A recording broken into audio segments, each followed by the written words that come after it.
सन 1769 में निकोलस नाम के एक इंजीनियर ने भाप से चलने वाली गाड़ी का निर्माण किया। यह एक तोप गाड़ी थी जिसका इस्तेमाल जंग के दौरान किया जाना था। लेकिन यह न केवल बहुत ही ज्यादा शोर करती थी बल्कि इससे चिंगारी भी निकलती थी। ऊपर से इसमें घोड़ा गाड़ी से अधिक खर्चा आता था और कुछ ही समय बाद इसका एक पहिया टूट गया। यानी कि मशीन से चलने वाली गाड़ी को बनाने की पहल हो चुकी थी, लेकिन वह उतनी ज्यादा सफल नहीं हुई। पर इसके बाद लोगों के अंदर यह विश्वास जाग गया था कि वह अगर बेहतर तरीके से काम करें तो मशीन से चलने वाली गाड़ी बनाने का उनका सपना पूरा हो सकता है। ऐसे में सन 1801 में रिचर्ड ट्रेविस नाम के एक इंजीनियर ने लोहे की एक बड़ी इंजन गाड़ी बनाने में सफलता हासिल कर ली। इस इंजन गाड़ी में एक चिमनी लगी हुई थी और आसपास कुछ लोगों को बैठने के लिए भी थोड़ी बहुत जगह बनाई गई थी। रिचर्ड की इस इंजन गाड़ी को सड़क पर चलाने के अलावा पटरियों पर भी चलाया गया, पर कुछ दिनों बाद इनकी गाड़ी में आग लग गई। हालांकि वैज्ञानिकों ने इसका एक ढांचा बनाकर तैयार कर लिया था जो कुछ इस प्रकार था। इस गाड़ी से तेज आवाज निकल रही थी। इसी वजह से इस गाड़ी का नाम फिंग डेविल रखा गया। फिंग डेविल का मतलब होता है छुक छुक करने वाला शैतान। जब सबसे पहली बार यह ट्रेन पटरी पर दौड़ने लगी तो इससे निकलने वाली चिंगारी और आवाज को देखकर आसपास के लोग इसे शैतान समझ रहे थे। उन्हें तो पता ही नहीं था कि इस तरह की भी कोई गाड़ी होती है। उन्हें तो केवल बैलगाड़ी और घोड़ा गाड़ी ही समझ में आती थी।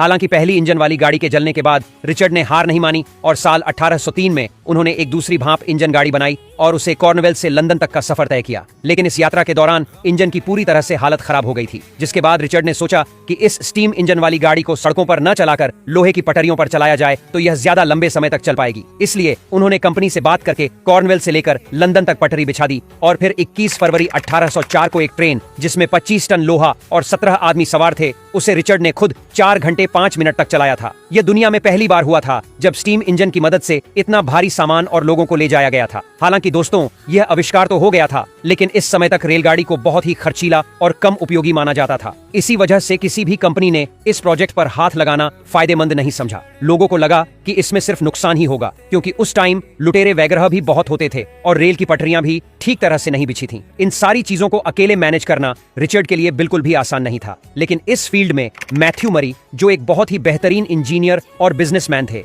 और यह हमेशा से ही एक ऐसी गाड़ी बनाना चाहते थे जो घोड़ों पर निर्भर न होकर भाप के इंजन से चले। इसलिए इन्होंने साल 1812 में रिचर्ड ट्रेवल द्वारा बनाई गई स्टीम इंजन में कई सारे बदलाव किए। सबसे पहले तो उस स्टीम इंजन को नए तरीके से मॉडिफाई किया गया, क्योंकि तब तक तकनीक पहले से बेहतर हो गई थी। और फिर साल 1812 में पहली बार इसे व्यापारिक रूप से चलाने के लिए पटरियों पर दौड़ाया गया। फिर आते हैं चोट स्टीफेंसन। इन्हें कोयले के इंजन के इस्तेमाल और ट्रेन को दुनिया के अलग अलग हिस्सों तक पहुंचाने के लिए जाना जाता है। इन्होंने अपने बेटे के नाम पर अपनी कंपनी शुरू करी थी, जिसका नाम था the Robert Stephenson and company. इन्होंने भाप के इंजन में कई सारे बदलाव करके उसे और ज्यादा मजबूत और शक्तिशाली बनाया था, ताकि वह इंजन भारी से भारी वजन को खींच सके। 27 सितंबर 1825 को 38 डिब्बे वाली रेलगाड़ी को खींचा गया, जिसमें तकरीबन 600 यात्री यात्रा कर रहे थे। इस पहली बड़ी सी रेलगाड़ी ने डार्लिंगटन से स्टॉकटन तक का 35 मील का सफर तय किया था और ट्रेन में यह सफर 13 मील प्रति घंटे की रफ्तार से तय किया था। इस ट्रेन को आधिकारिक रूप से दुनिया की पहली पैसेंजर ट्रेन माना जाता है।